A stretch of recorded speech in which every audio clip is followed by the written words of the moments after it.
Hello everyone, welcome back to my channel. So 24 weeks అంటే 24 వారాల గర్భిణీలో ఎలాంటి సంకేతాలు ఉంటాయి, 24 వారాల గర్భిణీకి అంటే ఎలాంటి డైట్ మెయింటైన్ చేయాలి, 24 వీక్స్ ఆఫ్ ప్రెగ్నెన్సీలో శిశువు అనేది ఎలా డెవలప్మెంట్ అనేది అవుతుంది, ఎంత బరువు ఉంటుంది, ఎంత వెయిట్ ఉంటుంది, అండ్ ఆల్సో 24 వీక్స్ ఆఫ్ ప్రెగ్నెన్సీలో ఎలాంటి జాగ్రత్తలు పాటించాలి, ఎలాంటి చిట్కాలు పాటిస్తే నార్మల్ డెలివరీ అవుతుంది. సో 24 వీక్స్ ఆఫ్ ప్రెగ్నెన్సీ యొక్క పూర్తి సమాచారం అనేది ఈ వీడియో ద్వారా అయితే తెలుసుకుందాం. సో ఎవరి వరకు అయితే చూడండి. మీకు కనుక ప్రెగ్నెన్సీలో ఎలాంటి డౌట్స్ ఉన్నా సరే ఖచ్చితంగా కామెంట్ అనేది చేయండి. సో వీడియో అయినా చేస్తా లేదా లైవ్ అయినా చేస్తూ ఉంటాను. సో మీకు ఎలాంటి డౌట్స్ ఉన్నా సరే సందేహమే లేకుండా వెంటనే కామెంట్ చేయండి. సో అది ఇప్పుడైతే మనం వీడియోలోకి అయితే వెళ్ళిపోదాం. అయితే ఇప్పుడు 24 వారాలలో శిశువు ఎంత బరువు పెరుగుతుందో తెలుసా మీకు? మొదటిగా చూసుకునేసరికి 600 గ్రాములు అయితే ఉంటుంది. అలాగే 30 సెంటీమీటర్ల పొడవు అనేది పెరుగుతుంది.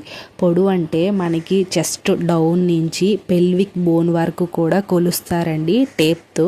సో కొంతమంది డాక్టర్స్ అయితే కొలుస్తారు, లేదా మనకి నార్మల్గా రేడియాలజిస్ట్ స్కానింగ్ చేసేటప్పుడు బేబీ యొక్క పొడవు అనేది ఆటోమేటిక్గా వచ్చేస్తుంది. సో బేబీ యొక్క పొడవు అనేది 30 సెంటీమీటర్స్ అనేది పెరుగుతుంది. బరువు వచ్చేసరికి 600 గ్రాములు అనేది పెరుగుతుంది. సో ఈ బేబీ యొక్క పొడవు అనేది అది తల్లిదండ్రుల యొక్క జీన్స్ బట్టి అయితే ఉంటుంది. సో కొంతమంది బేబీస్ కొంచెం స్మాల్గా పొట్టిగా ఉండొచ్చు, కొంతమంది బేబీస్ కొంచెం పొడవుగా ఉండొచ్చు. సో అదొకటి. అండ్ బేబీ యొక్క వెయిట్ కూడా గర్భిణీ తీసుకునే ఆహార పదార్థాలు బట్టే ఉంటుంది. గర్భిణీ మంచిగా ఆ ఫుడ్ ఐటమ్స్ తీసుకుంటే బేబీ అనేది చాలా మంచిగా వెయిట్ గెయిన్ అనేది అవుతుంది. సో నేనేంటంటే హెల్దీ బేబీ యొక్క వెయిట్ అనేది 600 గ్రాములు అనేది ఉంటుంది ఈ 24 వారాల్లో. సో అయితే 24 వారాల్లో బేబీ అనేది ఏ పరిమాణంలో ఉంటుందో తెలుసా మీకు? స్వీట్ పొటాటో ఉంటుంది కదా,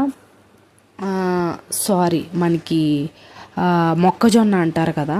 సో ఈ మనకి పాప్కార్న్స్ మొక్కజొన్న ఏ పరిమాణంలో ఉంటుందో ఆ పరిమాణంలో అయితే బేబీ పొడవు అనేది అంటే ఆ విధంగా ఆ పరిమాణంలో అనేది ఉంటుంది, మొక్కజొన్న పరిమాణంలో. సో అది ఒకటి గుర్తుపెట్టుకోండి.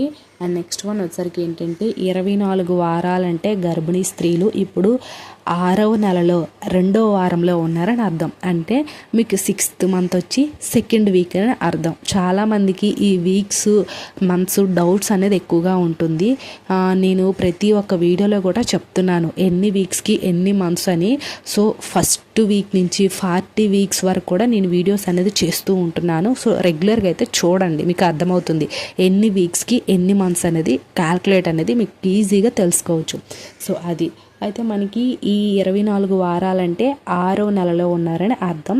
అదొకటి. అండ్ నెక్స్ట్ వన్ వచ్చేసరికి ఏంటంటే ఈ 24 వారాల్లో బేబీకి జ్ఞాపక శక్తి, స్పర్శ ఇవన్నీ కూడా మెదడు అభివృద్ధి బయట పుట్టిన బిడ్డకి ఏ విధంగా ఉంటాయో కడుపులో ఉన్న బిడ్డకు కూడా ఈ విధంగానే ఈ 24 వారం నుంచే డెవలప్మెంట్ అనేది ఉంటుంది.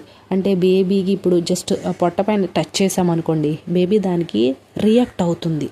సో స్పర్శ అంటే మన స్పర్శ అనేది బేబీకి తెలుస్తుంది. అదొకటి. అండ్ నెక్స్ట్ వన్ వచ్చేసరికి ఏంటంటే జ్ఞాపక శక్తి, మైండ్ డెవలప్మెంట్ కూడా బేబీకి బాగా అభివృద్ధి అనేది చెందుతుంది. అండ్ నెక్స్ట్ వన్ వచ్చేసరికి ఏంటంటే శిశువు పరిమాణం అనేది పెరుగుతుంది. అంటే పరిమాణం అంటే బేబీ గ్రోత్, బేబీ యొక్క వెయిట్ అనేది ఈ 24 వారం నుంచి మరింత వేగంగా పెరుగుతూ ఉంటుంది. అదొకటి. అండ్ ఈ సమయంలో ఈ 24 వారాల్లో ఏంటంటే బేబీ స్కిన్ ఏ విధంగా ఉంటుందంటే పింక్ కలర్లో ఉంటుంది. అంటే లేత శరీరం అనేది ఉంటుంది ఈ 24 వారాల్లో పింక్ కలర్లో మారుతుంది. సో అదొకటి. అండ్ నెక్స్ట్ వన్ వచ్చేసరికి ఏంటంటే ఇప్పుడు గర్భిణీలో అసలు ఎలాంటి లక్షణాలు ఉంటాయంటే గర్భిణీకి బొడ్డు ఉంటుంది కదా, ఇప్పటి వరకు నార్మల్గా ఉంటుంది. సో ఈ 24 వారాలకు వచ్చేసరికి ఏంటంటే ఈ బొడ్డు అనేది బయటకు పొడుచుకొని వస్తుంది. అంటే బేబీ ఎప్పుడైతే కడుపులో బరువు పెరుగుతూ ఉంటుందో ఆ సమయంలో బేబీ బంప్ అనేది మరింత వేగంగా పెరుగుతుంది. బేబీ బంప్ ఎప్పుడైతే పెరుగుతుందో ఈ బొడ్డు అనేది బయటికి పొడుచుకొని వస్తుంది. సో అదొకటి. చాలామంది గర్భిణీలకి భయపడుతూ ఉంటారు, బొడ్డు ఎందుకు ఇలా బయటికి వస్తుంది అని భయపడుతూ ఉంటారు. అదేం నో ప్రాబ్లం. డెలివరీ అయ్యేసరికి మీకు నార్మల్ స్థితికి అనేది వచ్చేస్తుంది. బేబీ ఎప్పుడైతే పెరుగుతుందో దానివల్ల మాత్రమే ఈ బొడ్డు అనేది బయటికి పొడుచుకొని అనేది వస్తుంది. సో అదొకటి. అండ్ నెక్స్ట్ వన్ వచ్చేసరికి ఏంటంటే ఈ 24 వారాల్లో కొంతమందికి జెస్టేషనల్ డయాబెటీస్ వచ్చే ఛాన్సెస్ అనేది ఎక్కువగా ఉంటుంది. అంటే మధుమేహ సమస్య అనేది వస్తుంది. కాబట్టి ఖచ్చితంగా ఈ 24 వారాల్లో ఒకసారి బ్లడ్ టెస్ట్ అనేది చేసుకోవాలి మీరు. అయితే ఈ 24 వారాల్లో చెప్పాను కదా, అయితే కొంతమందికి డ్యూరింగ్ ప్రెగ్నెన్సీలో కామన్గా వస్తుంది ఈ జెస్టేషనల్ డయాబెటీస్. కొంతమందికి ఏంటంటే ఫ్యామిలీలో ఎవరికైనా డయాబెటీస్ ఉంటే ఆ జీన్స్ పరంగా వస్తుంది. కొంతమందికి బేబీ యొక్క తండ్రికి, మీ హస్బెండ్కి ఉందనుకోండి డయాబెటీస్, సో మీకు వచ్చే ఛాన్సెస్ కూడా ఎక్కువగా ఉంటుంది. సో అది ప్రెగ్నెన్సీ హార్మోన్ల ప్రభావం వల్ల ఈ జెస్టేషనల్ డయాబెటీస్ అండ్ థైరాయిడ్ ఈ 24 వీక్స్ నుంచి కొంచెం ఎక్కువగా వచ్చే ఛాన్సెస్ అనేది ఎక్కువగా ఉంటుంది. కాబట్టి కొంచెం కేర్ఫుల్గా అయితే ఉండండి. సో అందుకే బ్లడ్ టెస్ట్ అనేది చేసుకోవాలి. అదొకటి. అండ్ నెక్స్ట్ వన్ వచ్చేసరికి ఏంటంటే ఈ సమయంలో కొంతమందికి బరువు అనేది పెరుగుతారు చాలా కామన్గా. ఎందుకంటే ఇంకా కడుపులో ఉన్న శిశువు అనేది బరువు పెరుగుతుంది కాబట్టి గర్భిణీ స్త్రీలు కూడా బరువు అనేది పెరుగుతారు. సో దానికైతే భయపడకండి. డెలివరీ అయిన తర్వాత మీ బరువు అనేది కంప్లీట్గా తగ్గిపోతుంది. అదొకటి. అండ్ నెక్స్ట్ వన్ వచ్చేసరికి ఏంటంటే మనకి ఈ బొడ్డు అనేది బయటికి పొడుచుకొని వస్తూ ఉంటుంది. ఈ లక్షణాలు అయితే గర్భిణీ స్త్రీలో అయితే ఉంటాయి. అయితే మనం కొన్ని టిప్స్ అయితే పాటించాలి. అవి ఏంటో తెలుసుకుందాం.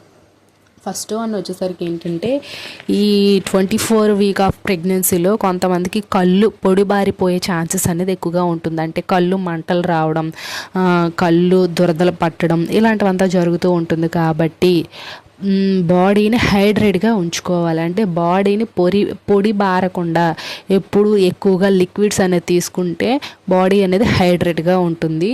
సో అదొకటి. అండ్ నెక్స్ట్ వన్ వచ్చేసరికి ఏంటంటే ఈ 24 వీక్స్ ఆఫ్ ప్రెగ్నెన్సీలో కొంతమందికి మైగ్రేన్ హెడేక్ వచ్చే ఛాన్సెస్ కూడా ఎక్కువగా ఉంటుంది. అది కూడా ప్రెగ్నెన్సీ హార్మోన్ల వల్ల మాత్రమే జరుగుతుంది. సో మైగ్రేన్ హెడేక్ వచ్చేటప్పుడు చాలామంది సప్లిమెంట్స్ ఏవైనా ఉంటే వేసుకుంటూ ఉంటారు. సో డాక్టర్ ప్రిస్క్రిప్షన్ లేకుండా ఎలాంటి సప్లిమెంట్స్ కూడా యూస్ చేయకూడదు. సో అదొకటి గుర్తుపెట్టుకోండి. అండ్ నెక్స్ట్ వన్ కొంతమందికి ఈ చిలమండలం లెగ్ ఎడిమా అంటారు కదా, ఈ కాళ్ళు వాపులు, ఈ చేతులు పొంగులు అంటారు కదా. సో అలా వచ్చేటప్పుడు ఏంటంటే మీరు కాళ్ళ కింద దిండు అనేది పెట్టుకొని పడుకోవడం అనేది నిద్రించాలి. అదొకటి పాటించండి. అండ్ నెక్స్ట్ వన్ వచ్చేసరికి ఏంటంటే ఈ 24 వీక్స్ ఆఫ్ ప్రెగ్నెన్సీ నుంచి కొంచెం కేరింగ్గా ఉండాలి. కారణం ఏంటంటే కొంతమందికి ప్రీమెచ్యూర్ డెలివరీ అయ్యే ఛాన్సెస్ అనేది ఉంటుంది. కాబట్టి మీ బేబీ పొజిషన్ ఎలా ఉంది అండ్ ఆల్సో బేబీ యొక్క కిక్స్ మూమెంట్స్ ఎలా ఉన్నాయి అవన్నీ కూడా ఎప్పటికప్పుడు మీరు గమనిస్తూ ఉండాలి. డాక్టర్ సలహా తీసుకుంటూ మీరు కేర్ఫుల్గా అయితే ఉండాలి. ఇది అండి. ఐ హోప్ ఈ వీడియో మీకు ఇన్ఫర్మేటివ్ ఉంటే లైక్ చేయండి, షేర్ చేయండి, సబ్స్క్రైబ్ కూడా చేసుకోండి. Thanks for the watching this video.